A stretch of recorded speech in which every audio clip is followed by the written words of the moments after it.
The man died and Salman stayed in Imaria. One day, some merchants from the tribe of Kalb passed by me, Salman said. He said to them, "Take me to Arabia, and I will give you the opportunity to you my cows and the only sheep I have." They said, "Yes." Salman gave them what he had offered and they took with them. When they arrived in Wadi al-Qura, near Medina, they sold him as a slave to a Jew. Salman stayed with the Jew and saw the date palms, which his companions had described.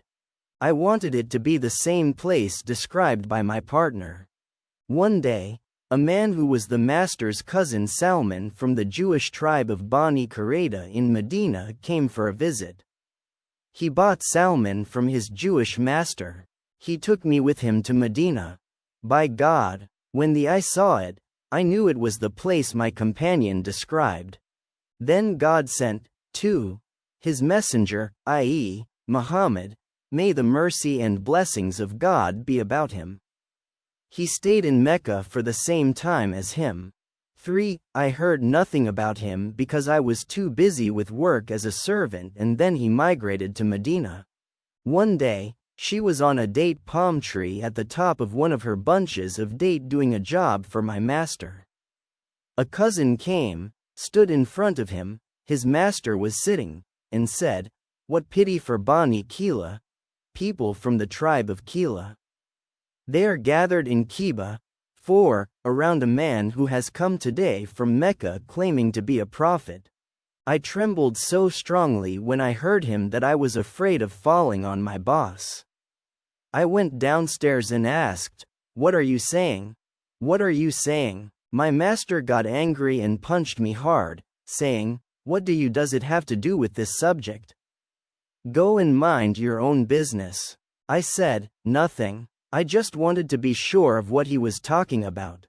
That night, I went to see the messenger of God while he was in Kaaba. I took something with me from what I had saved. I walked in and said, "I've been told it's a virtuous man and that in his company are foreigners in need. I wanted to offer him something I saved as charity. I think you deserve more than anyone else." I offered it to him. He said to his companions, "Eat," but he himself kept his hand away, i.e., he didn't eat. I said to myself, this is i.e., one of the signs of his prophethood. Following this meeting with the prophet, may God's mercy and blessings be upon him, Salman went out to prepare another test. This time I brought a gift to the prophet in Medina. I saw that he did not eat of what was given as charity. So, here's a gift with which I wish to honor him. The prophet ate and commanded his companions to do the same, which they did. I said to myself, now it's two, i.e., two of the signs of the prophethood. On the third meeting Salman came to Baqi ul-Gharqad, a cemetery in Medina, where the prophet, whom mercy and blessings of God be upon him, he attended the funeral of one of his companions.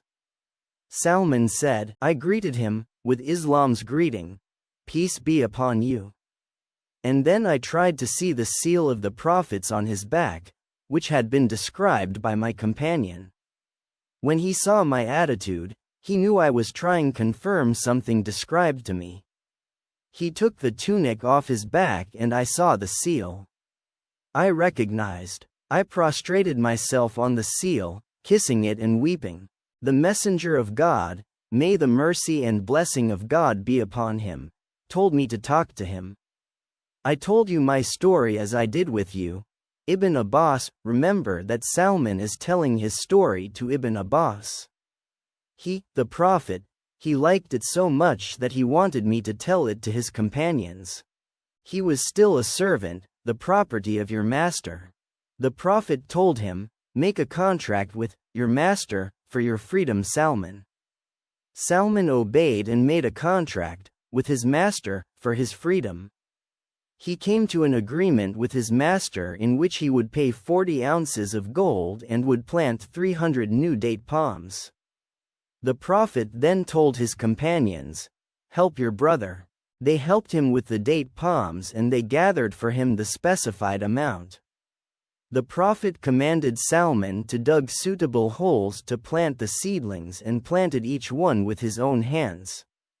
Salman said, "By him in whose hands is my soul, i.e., God, no tree died." Salman gave the trees to his master. Our Prophet gave Salman a piece of gold that was the size of a chicken's egg and said, "Take this, Salman, and pay, i.e., your master, what you owe." Salman said, "How much is that in relation to what do I owe to?" The Prophet said, "Take it. God will return equivalent to what he owes." 5. I took it and weighed apart and it was 40 ounces. Salman gave the gold to his master. He complied with the agreement and was released. From that moment on, Salman he became one of the Prophet's closest companions. The search for truth. One of the Prophet's great companions, under the name of Abu Hurairah, reported, "We were sitting in the company of the Messenger of God when Surah Al-Jumu'ah, Surah 62, was revealed. He recited these words, 'He was the one who chose, among the unlearned, a messenger of their kind, to dictate his verses to them, consecrate them and teach them the book and wisdom, because before they were in evident error.'" Quran 62-3. One person asked, "O Messenger of God, who are the ones who were in clear error?" The Messenger of God did not answer. "Salman the Persian was among us." The Messenger of God placed his hand in Salman and said, "By him in whose hands is my soul, even if faith were near the Pleiades, the 7 stars, men like this, i.e., from the Salman's people, would certainly reach it." At Tirmidhi, many in this world are like Salman, searching for the truth about the one true God.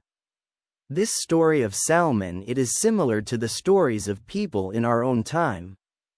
The search for some people take them from one church to another, from church to Buddhism or passivity, from Judaism to neutrality, from religion to meditations and abuse mental.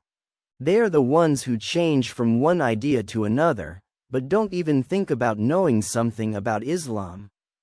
When they found some Muslims, however, they opened their minds. Salman's story is one of a long search. You can short